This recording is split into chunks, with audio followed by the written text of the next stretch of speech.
Hey class, today you're going to be asked to identify a particular term in a sequence, and that term is way, way, way down the list, right?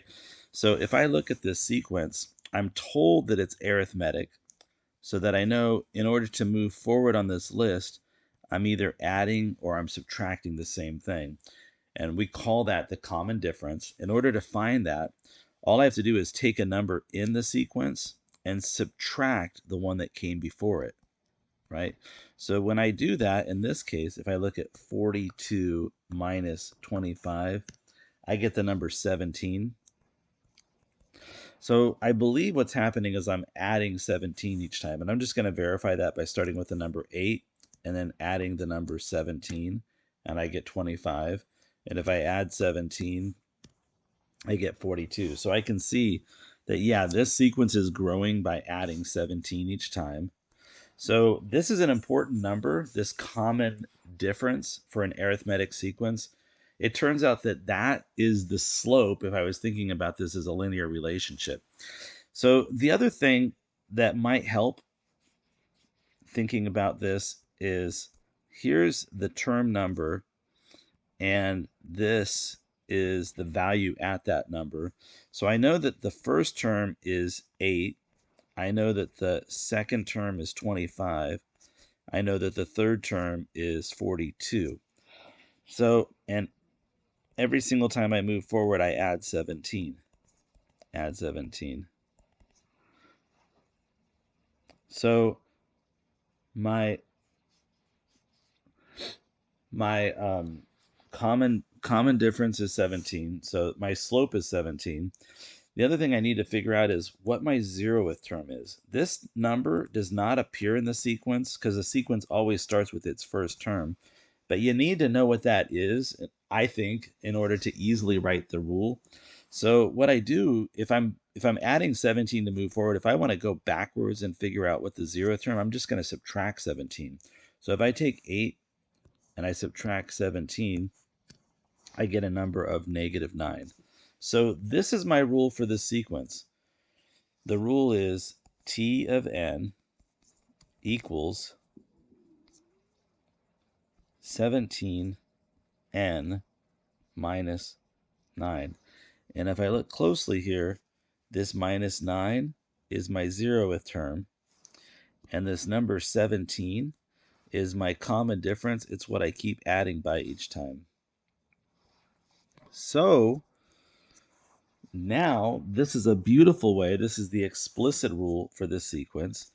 If I want to know a particular term number, I just plug it in. And just as a test, if I say I want the third term, I put a number 3 into it, which means I put a 3 in for the 17. 17 times 3 minus 9 is 42. So it did correctly give me that the third term was 42.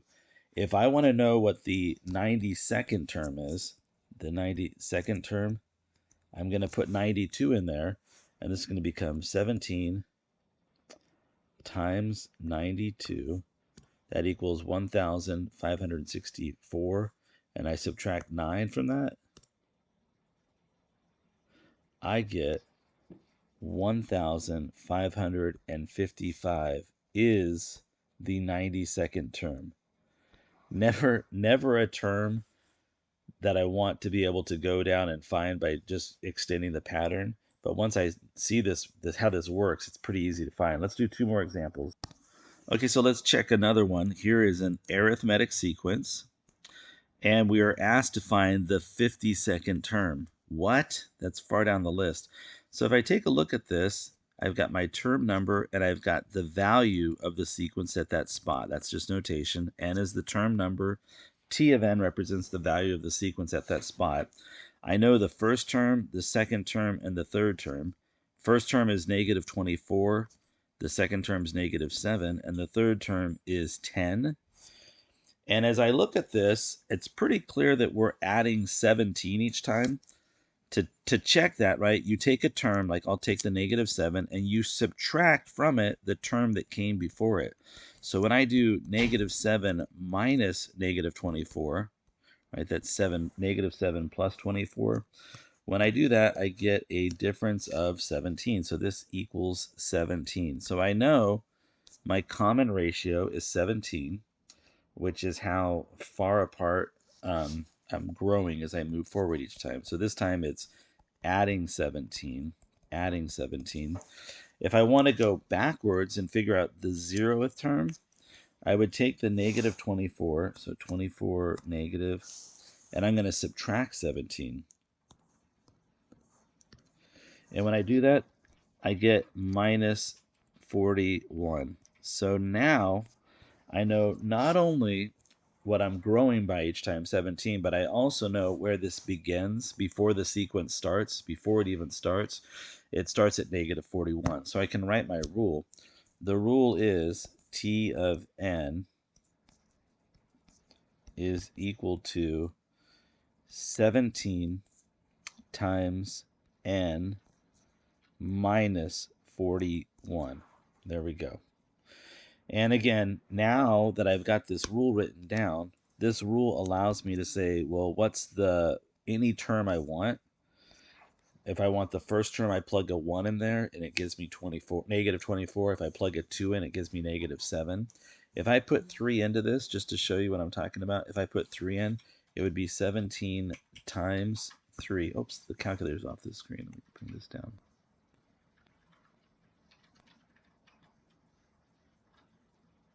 There we go.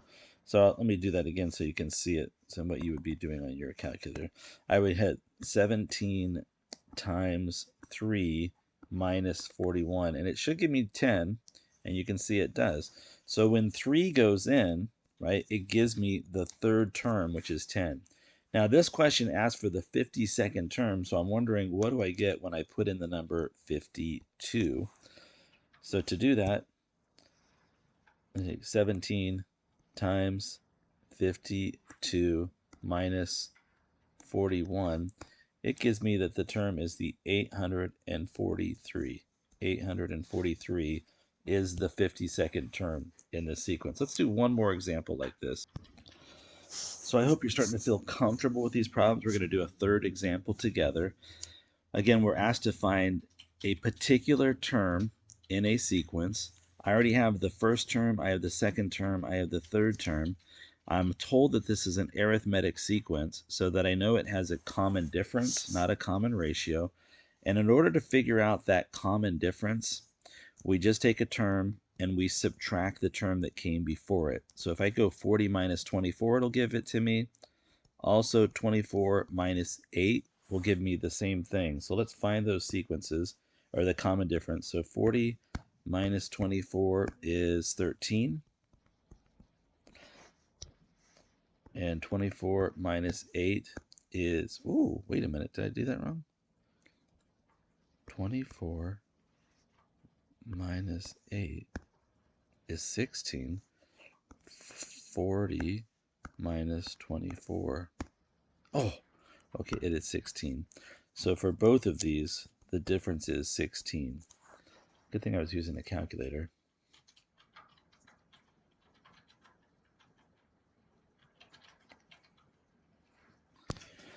So I know my common difference, right, which ends up being what? It's my slope of the relationship I'm going to write. But what I also need to know is the 0th term. So I'm going to look at, again, term number and the value at that location. I know the first, the second, the third. The first is 8, the second is 24, and the third is 40. What I need to figure out is my 0th term. I know to move forward, I add 16. I add 16. So if I want to figure out my 0th term, to go backwards, I need to subtract 16. And yes, when I take the number 8 and I subtract 16, I get negative 8. So my 0th term is negative 8. So now that I have those two things, I can write my t of n, the value at any spot n, is equal to 16 times n minus 8. And again, you can still see the pieces we have here. My common difference is 16. It shows up here. And that was found just by just taking a value and subtracting the one before it.